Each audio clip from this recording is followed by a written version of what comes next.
Assalamu alaikum. Today I'm going to be talking to you about a cryptocurrency that I've been getting a lot of requests on, and that cryptocurrency is Safemoon.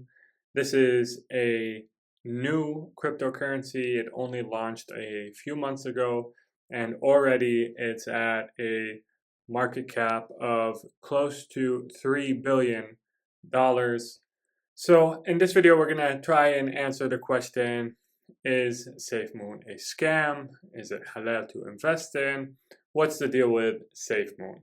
And again, before I start, anything I say in this video is my opinion only. Make sure you do your own due diligence before you make any investment decisions. Now, a good place to start our analysis is with understanding what Safemoon is, what exactly it has to offer. So to do this, let's go to safemoon.net and examine Safemoon's white paper.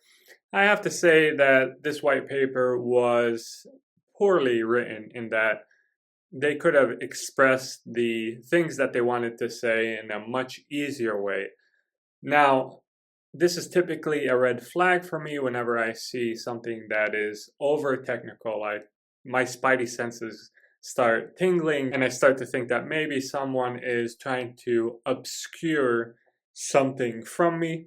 But nevertheless, I went through the white paper and I have to say that you can basically summarize everything in this white paper with the following.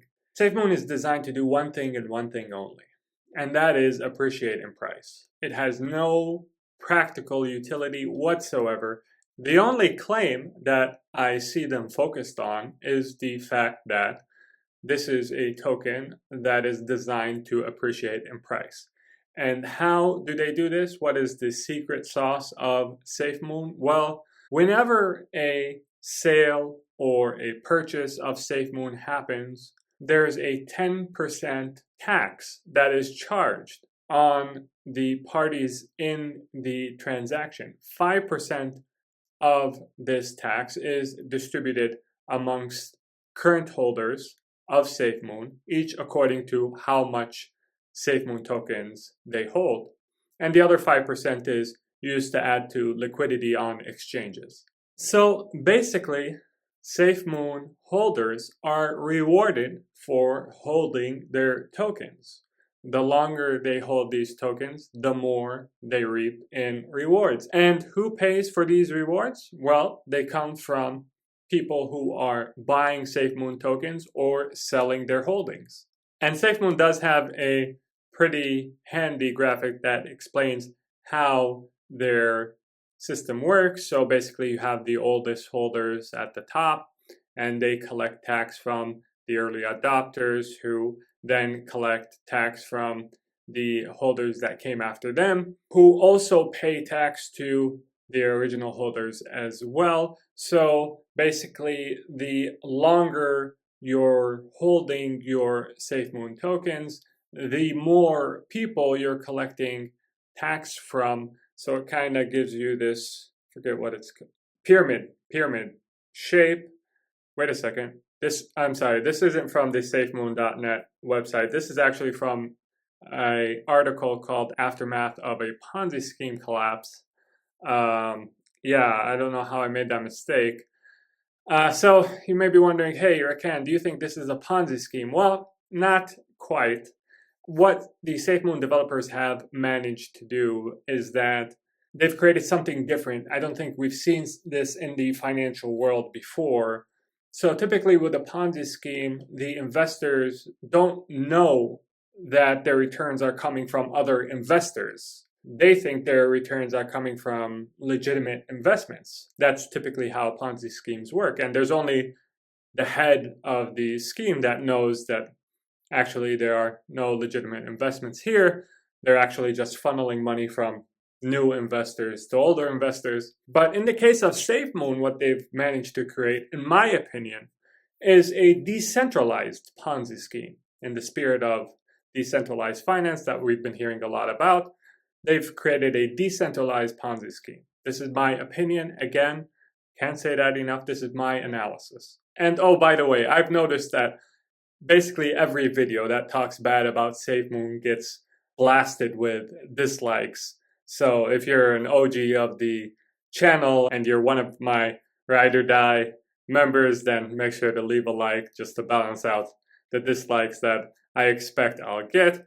But I created this channel to help people earn money in a halal way and to help people not lose their money.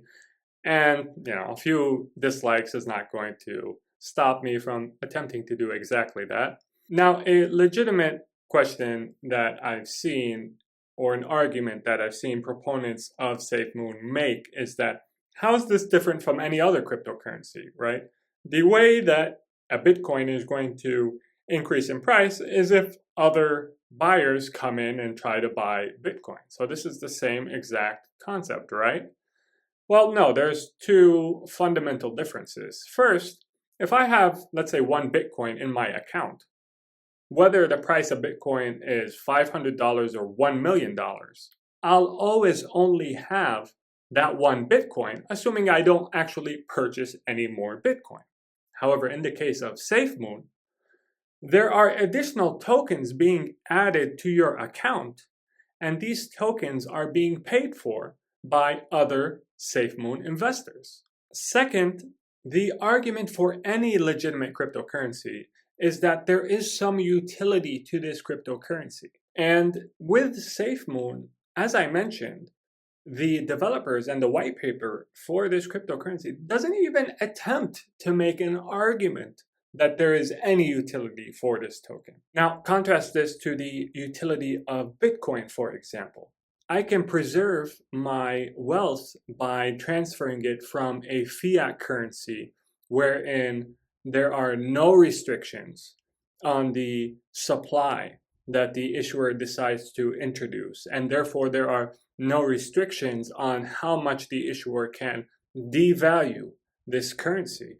I can take my wealth out of that currency, put it into Bitcoin, which has an immutable monetary policy, and I can preserve my wealth that way. I can preserve my purchasing power that way. And then I can transfer any amount at any time to anywhere in the world at very little cost. Now, imagine if Bitcoin were to impose a 10% tax every time anyone decided to sell or buy Bitcoin.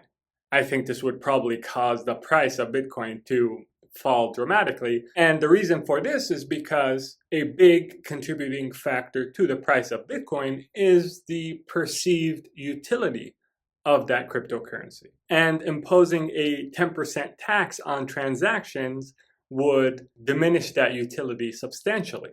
And there are a bunch of other red flags that I see with regards to Safemoon, like their slogan, "Safely to the Moon." It's all about price. It's all about convincing people that this is a token that is destined to increase in price. And it's never about the utility of the token, the usefulness of the token.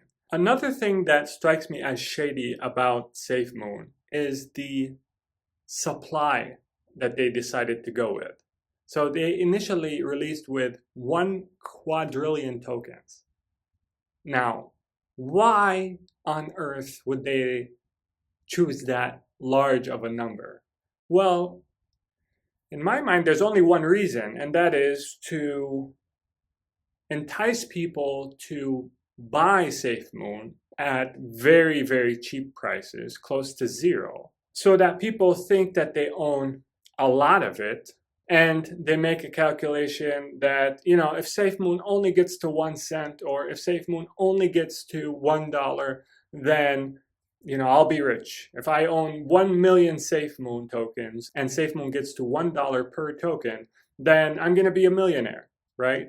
Not knowing that in order for Safemoon to reach a price of $1 per token, the market cap for this cryptocurrency would have to reach hundreds of trillions of dollars.